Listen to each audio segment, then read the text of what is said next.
ki, Amerikadan maşın aldım, gömrük terminalına adımda ad gəlibdi maşın. Bəli. Amma maşında zədə olub. Maşında gələndə zədə olub və şəkillərdə hansı ki deyir, həmin o gətirən şirkət o zədəni falan göstərməmişdi. Gələndən sonra görüb ki, sürpriz, burada bir zədə var avtomobildə və dərhal deyir, şəklini çəkib şirkət əməkdaşına göndərdim ki, maşınımın təmir xərclərini ödəyəcəklərinə dair söz verdilər. Amma artıq bir ayda keçib, heç bir ödəniş falan etməyiblər. Məhkəməyə müraciət edib tam şəkildə kompensasiya ala bilərəmmi? Çox yaxşı sualdır xanım.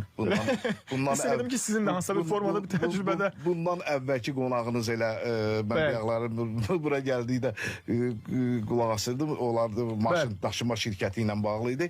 Orada əsas birinci növbədə müəyyən etmək lazımdır ki, o zədələr nəyin nəticəsində əmələ gəlib? Daşıma şirkətinin günahıdır və yaxud da ki, hansısa o xaricdə satan ola bilər maşının hansısa bir hissəsinin şəklini çəkib, digər hissəsinin şəklini çəkməyib.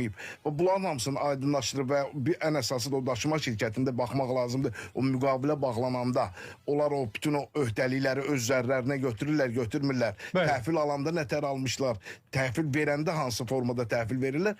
Bəli, bunları araşdırandan sonra məhkəməyə müraciət edib tam şəkildə öz kompensasiyasını ala bilər.